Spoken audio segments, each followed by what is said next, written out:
Good morning guys, welcome to banking English mania का। आज है 21 जुलाई और 21 जुलाई के द हिंदू आर्टिकल में आप सबका स्वागत है। तो चलिए बिना किसी देरी के शुरू करते हैं आज का पहला वर्ड। पहला वर्ड है स्लाइट। इसका मतलब होता है चालाकी, कनिंगनेस को कहा जाता है स्लाइट। जो क्या है, धूर्तता है या कौशलता है, वो होता है स्लाइट। कनिंगनेस में क्या होता है, जो लोमड़ी जैसे जिसका दिमाग है, चालाक है टाइप का, ठीक है, वो होता है स्लाइट। यहाँ पे इमेज में भी दिख रहा होगा, ये क्या दिखा रहा है, अपने हाथ की स्लाइट ऑफ हैंड दिखा रहा है, यह हाथ की सफाई दिखा रहा है, ठीक है। तो ये होता है स्लाइट। हाँ, इससे जो है स्लाइट से कंफ्यूज मत करना। ये एक है स्लाइट, अगर यहाँ से मैंने ई हटा दिया तो बन जाएगा स्लाइट। स्लाइट में क्या होता है, हल्का, थोड़ा, जो कम है वो होता है स्लाइट। या फिर तिरस्कार को भी कहा जाता है स्लाइट, ठीक है, किसी का अपमान जो है वो भी होता है स्लाइट। तो ध्यान रखना, स्लाइट के दो मीनिंग है, SLIGHT वाला। लेकिन ये क्या है, स्लाइट है जो ऊपर दिख रहा है। एक है स्लाइट, जो अगर यहाँ पे ई ना हो तो हो जाएगा स्लाइट, और ऊपर क्या आ जाएगा, स्लाइट। ये इतना ही अंतर है बोलने में। इसके सिनोनिम है डिसेप्शन, आर्टिफिस और डेक्सटेरिटी। ये इसके सिनोनिम है। डेक्सटेरिटी मीन्स क्या होता है, दक्षता, कौशलता को कहा जाता है। आर्टिफिस, चालाकी या फिर क्या, धूर्तता, ये होता है आर्टिफिस। या फिर प्लॉय, तिगड़म को भी कहा जाता है। प्लॉय मतलब क्या होता है, तिगड़म, जो चाल है वो होता है। डिसेप्शन, धोखाधड़ी को कहा जाता है। तो ये इसके सिनोनिम है। जो कौशलता है उसके लिए एक और वर्ड आता है क्या, अडेप्टनेस, एडरोइटनेस और डेप्टनेस। ये तीन वर्ड हैं। डेक्सटेरिटी हो गया, अडेप्टनेस हो गया, एड्रॉइटनेस हो गया और डेप्टनेस। ये बहुत ही अच्छे वर्ड हैं, ये तीनों भी आप ध्यान रखना। इनका मतलब क्या होता है, कौशलता, दक्षता, बुद्धिमत्ता, ठीक है। ये तीनों ही, ये चारों सेम मीनिंग देते हैं। एग्जाम्पल है इसका, he accused mister McGregor of slight of hand. उसने जो है मिस्टर ग्रेगर को हाथ की सफाई का आरोप लगाया, ठीक है, उस पर। तो ये हो जाएगा इसका एग्जाम्पल। अगला वर्ड है इंटरमिनेबल। इसका मतलब क्या होता है, निरंतर, कंटिन्यूअस को कहा जाता है इंटरमिनेबल। मतलब क्या है, जो एंडलेस है, जो अनलिमिटेड है या इनफाइनाइट है, ठीक है, वो होता है इंटरमिनेबल। जैसे इमेज में दिख रहा होगा, यहाँ पे क्या है, काफ़ी लंबी लाइन लगी हुई है, जहाँ तक नज़र जा रही है वहाँ तक क्या है, लाइन है। इंटरमिनेबल है, निरंतर लोग आए जा रहे हैं, ठीक है, अंदर घुसे ही जा रहे हैं। तो ये होता है जो कोई चीज़ क्या है, कंटिन्यूअस है या इनफाइनाइट है, लिमिटलेस है, अनलिमिटेड है, ये होता है, ठीक है। सिनोनिम है इसके सीजलेस, पेरेनियल, परपेचुअल। ये इसके सिनोनिम है। परपेचुअल और पेरेनियल मीन्स क्या होता है, जो शाश्वत है, जो चला आ रहा है, बहुत लंबे समय से चला आ रहा है, वो होता है। सीजलेस मीन्स क्या होता है, बिना रुके वाला। जो कंटिन्यूअस है, सीज मीन्स क्या होता है, रुकावट को कहा जाता है, जो बीच से ब्रेक हो जाए, और सीजलेस जो बिल्कुल क्या कंटिन्यूअस है। एक वर्ड आता है प्रोट्रैक्टेड। इसका मतलब क्या होता है, जो दीर्घकालीन है, जो शाश्वत है, वो होता है प्रोट्रैक्टेड, ठीक है। और इमेजरेबल होता है। इसका मतलब क्या है, जो काफ़ी बड़ा है, बहुत बड़ा है, मतलब क्या है, जिसको मेजर करना मुमकिन नहीं है। मेजरमेंट्स क्या होता है, नापना, लेकिन ये इतना बड़ा है कि इमेजरेबल है, नापना मुश्किल है, बहुत बड़ा है। तो ये भी इसके सिनोनिम आएंगे, ठीक है। ये दो वर्ड भी याद रखना। एग्जाम्पल है इसका, द जर्नी सीम्ड इंटरमिनेबल। जो जर्नी है वो कैसे प्रतीत हो रही है कि काफ़ी लंबी होने वाली है, ठीक है, इंटरमिनेबल है, काफ़ी लंबी है। तो ये हो जाएगा। अगला वर्ड है फ्लैग्मेटिक। इसका मतलब होता है स्थिरता, कांस्टेंट को कहा जाता है फ्लैग्मेटिक। इमेज में दिख रहा होगा, बोथ आर फ्लैग्मेटिक। मतलब क्या है, एक जो राइट साइड में है वहाँ पे क्या है, आई हैव नो इमोशन, ये इमोशन लेस है, इसके अंदर कोई फीलिंग्स नहीं है। तो एक तो ये सेंस देता है जिसके अंदर कोई फीलिंग्स नहीं है, इस टाइप का है। और दूसरी साइड क्या है, अगर कोई काम है, कीप काम डोंट पैनिक, बिल्कुल शांत होने की बात कर रहा है वो। तो जो शांत है, स्थिर है, जैसे साधु संत होते हैं, वो कैसे होते हैं, शांत टाइप के होते हैं, स्थिर माइंड के होते हैं। तो ये होता है फ्लैग्मेटिक। और जिसके अंदर कोई इमोशन नहीं है, जो क्या है, इनडिफरेंट है, जो क्या है, इम्परटर्बेबल है, सरीन है, अपैथेटिक है, ये इसके सिनोनिम है। इम्परटर्बेबल मीन्स क्या होता है, जो शांत है, स्थिर है, उसे कहा जाता है इम्परटर्बेबल। सरीन मीन्स भी क्या होता है, शांत कहा जाता है। This is a serene place, ये काफ़ी शांत स्थान है। अपैथेटिक, अपैथेटिक क्या है, पहले पैथेटिक समझ लो। पैथेटिक क्या होता है, जो भावपूर्ण है, जिसके अंदर क्या है, मर्म, पोइग्नेंट है, जो क्या है, काफ़ी मार्मिक टाइप का है, वो होता है पैथेटिक, ठीक है। अरे आगे ए लग गया, मतलब जो उदासीन है, जिसके अंदर कोई भावपूर्ण भावना नहीं है, कुछ नहीं है, इमोशनलेस है, वो होता है अपैथेटिक। तो दोनों ही एक दूसरे के सिनोनिम और एंटोनिम है, ठीक है। पैथेटिक भावपूर्ण और अपैथेटिक जो भावहीन है। इम्पैसिव मीन्स भी क्या होता है, जो भावहीन होता है, इम्पैसिव। इनडिफरेंट हो गया, और क्या था, स्टोलीड। इसका मतलब भी क्या होता है, जो भावहीन है, जिनके अंदर कोई भावना नहीं है, डिफरेंट, उदासीन है, ठीक है। तो ये तीनों मीनिंग सेम देते हैं। She spoke in a flat phlegmatic voice. उसने जो है सीधे सपाट स्थिर आवाज़ के साथ बात की, ठीक है। तो ये हो जाएगा इसका एग्जाम्पल। तो गाइज, अगर आपको वीडियो पसंद आ रहा है तो प्लीज़ लाइक और जिन्होंने सब्सक्राइब नहीं किया वो सब्सक्राइब कर दो। अब बढ़ते हैं आगे। तो गाइज अगला वर्ड है पीस मील। इसका मतलब क्या होता है? थोड़ा थोड़ा या ग्रेजुअल को कहा जाता है पीस मील। जब आप कोई कार्य थोड़ा थोड़ा करके करते हो, बिट बाय बिट करते हो, या फिर स्लोली करते हो आराम से, या फिर इंटरवल लेके करते हो, ठीक है, या फिर लिटिल बाय लिटिल करके करते हो, वो होता है पीस मील। इमेज में दिख रहा होगा इन्होंने इस पेड़ को कैसे काटा, तो टुकड़े टुकड़ों में करके बांटा, काटा, ठीक है। तो ये होता है पीस मील, जब कोई कार्य थोड़ा थोड़ा करके होता है। सिनोनिम है इसके इंटरमिटेंट, एरेटिक, पार्शियली, ये इसके सिनोनिम है। पार्शियली मतलब थोड़ा थोड़ा करके, एरेटिक मीन्स क्या होता है? तो रुक रुक कर या थोड़ा थोड़ा करके। इंटरमिटेंट, इंटरमिटेंट मीन्स क्या होता है? रुक रुक कर। जैसे इट इज़ रेनिंग इंटरमिटेंटली, जो बारिश हो रही है वो रुक रुक कर हो रही है, ठीक है। तो इस तरीके से यूज होता है। एक इडियम आती है बाय फिट्स एंड स्टार्ट्स। इसका मतलब क्या होता है? रुक रुक कर। तो ये ध्यान रखना, ये इडियम है। और फिटफुली भी होता है, मतलब रुक रुक कर, तो ये भी ध्यान रखना, ये भी इसके सिनोनिम है। एग्जाम्पल है इसका, the reforms were implemented piecemeal. जो रिफॉर्म्स थे, जो सुधारों की बात कर रहे हैं, वो कैसे लागू किए गए? टुकड़ों में लागू किए गए या थोड़ा थोड़ा करके लागू किए गए, ठीक है। रिफॉर्म्स वर इम्प्लीमेंटेड पीस मील, तो ये हो जाएगा। अगला वर्ड है ऑब्ट्रूड। ऑब्ट्रूड मीन्स क्या होता है? थोपना या हस्तक्षेप करने को कहा जाता है ऑब्ट्रूड। जब आप अपनी बात को क्या करते हो? किसी पर इम्पोज करते हो, वो होता है ऑब्ट्रूड। या फिर आप किसी दूसरे के मैटर में क्या कर रहे हो? टांग अड़ा रहे हो, वो होता है ऑब्ट्रूड। इमेज में दिख रहा होगा यहाँ पे क्या कर रहा है ये? अपने जो सिर है उसको उसने हथौड़ा बना दिया, उस हेड को दूसरे के हेड पर ठोक रहा है। मतलब क्या, जो उसके हेड में है, जो उसके दिमाग में है, उस सोच को क्या कर रहा है? वो कोशिश कर रहा है दूसरे के जो उससे छोटे हैं उनके ऊपर क्या करने की कोशिश कर रहा है? लादने की कोशिश कर रहा है, ठीक है, थोपने की कोशिश कर रहा है। तो ये होता है ऑब्ट्रूड, जबरदस्ती किसी पर थोपना। सिनोनिम है इसके थ्रस्ट, सैडल, इन्फ्लिक्ट, ये इसके सिनोनिम है। इन्फ्लिक्ट मीन्स क्या होता है? जब आप किसी पर अपनी बात को जबरदस्ती थोपते हो, वो होता है। सैडल मीन्स भी क्या होता है? किसी पर डालना, थोपना, मंडना। थ्रस्ट मीन्स भी क्या होता है? किसी पर जबरदस्ती धकेलने को कहा जाता है, ठीक है। तो ये हो जाएगा इसका सिनोनिम। ये दूसरा मीनिंग भी देता है क्या? इंट्रूड करना। जब आप दूसरे के मामले में क्या करते हो? हस्तक्षेप करते हो, टांग अड़ाते हो, वो होता है इंट्रूड। इसके लिए फ्रेज है, क्या हो गया? Cut in, horn in, but in. इनका मतलब भी क्या होता है? टांग अड़ाना। कट इन हो गया जब आप दूसरे के मामले में हस्तक्षेप कर रहे हो, हॉर्न इन और बट इन, ठीक है। तो ये इंट्रूड के सिनोनिम है, तो ये भी ध्यान रखना। एग्जाम्पल लिखा हुआ मैंने, he didn't want to obtrude on her privacy. वो जो है उसकी प्राइवेसी पर हस्तक्षेप करना नहीं चाहता था। अगला क्या है? Don't obtrude your opinions on other. अपने जो ओपिनियंस है वो दूसरों पर थोपो मत, ठीक है। तो ये दोनों ही मैंने एग्जाम्पल लिख दिए हैं।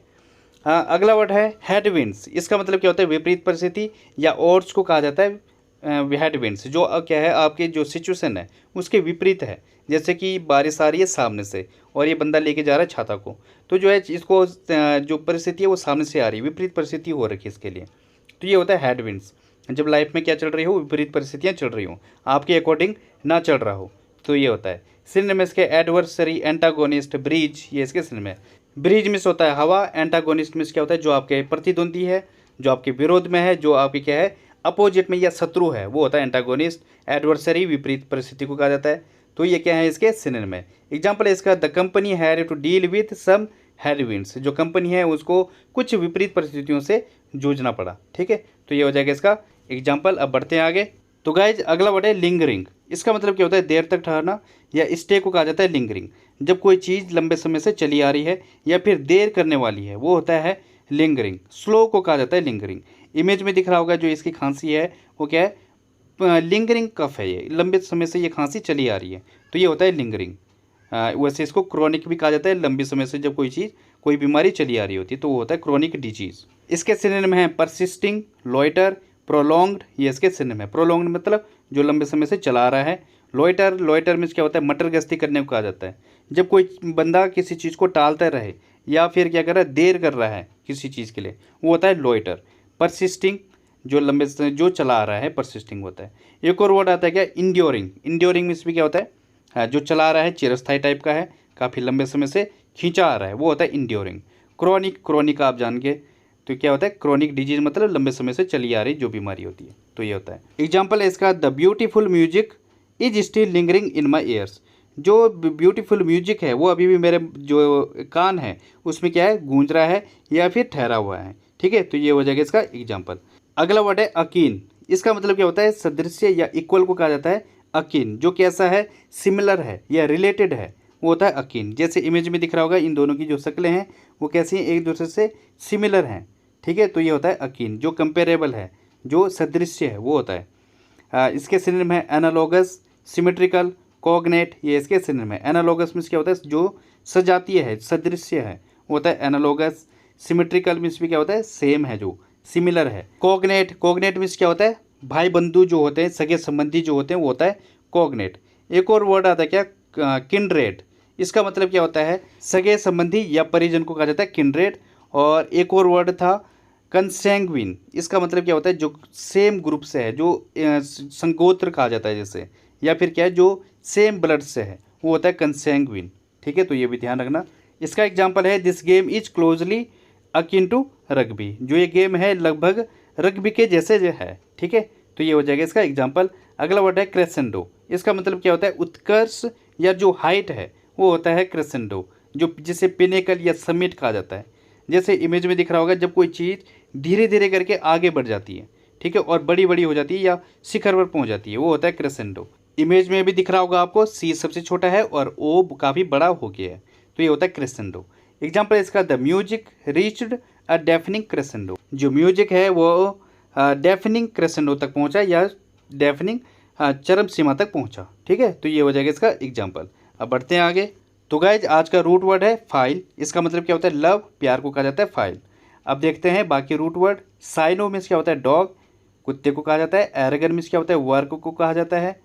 और हीलियो मीन्स क्या होता है, सन, सूर्य को कहा जाता है। होमो मीन्स क्या होता है, सेम, सम्मान जो है वो होता है होमो। अब देखते हैं, अ डॉग लवर को क्या कहा जाएगा, साइनोफाइल। और a person who loves to work, जिसे कार्य करना बहुत पसंद है, उसे कहा जाएगा एर्गोफाइल। और एर्गोफोबिया मीन्स क्या हो जाएगा, जो काम करने से डरता है, ठीक है, तो एर्गोफोबिया नहीं लाना है, एर्गोफाइल लाना है, ठीक है, मतलब प्यार करना है काम करने से। अगला क्या है, अ लवर ऑफ द सन। इसको क्या कहा जाएगा, हीलियोफाइल। और जो सेम सेक्स से प्यार करे, मतलब अपने ही समान से, वो जो मतलब क्या है, होमोसेक्सुअल, उसे कहा जाएगा होमोफाइल। होमोसेक्सुअल क्या होता है actually, a person who prefers the company of the same sex. Directly बोलूँ तो गे या लेस्बियन को कहा जाएगा होमोसेक्सुअल, तो होमोफाइल कहा जाएगा इसे, ठीक है। तो अब बढ़ते हैं आगे। तो गाइज आज की पहली इडियम है ट्रेडिंग वाटर। इसका मतलब क्या होता है, be active but without making progress. मतलब क्या है, आप एक्टिव तो हो लेकिन कोई प्रोग्रेस नहीं है। जैसे इमेज में दिख रहा होगा, यहाँ पे क्या है, ये ट्रेडिंग वाटर कर रहा है, ये पानी में क्या कर रहा है, अपने पैर चला रहा है अपने सिर को ऊपर रखने के लिए, लेकिन ये ना तो आगे बढ़ रहा है ना नीचे डूब रहा है, तो ये क्या हो गया, स्थिर हो गया है।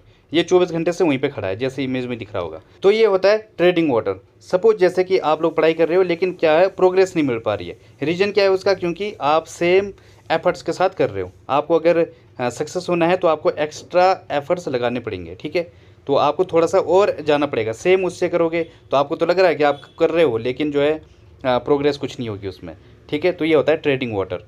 एक स्थिरता से जब कोई कार्य चल रहा होता है तो फेलियर भी ये सेंस देता है। जैसे एग्जांपल है, stock prices continued to tread water this week. इस हफ्ते भी जो स्टॉक प्राइसेस हैं वो स्थिर बने हुए हैं, ठीक है, ये हो जाएगा।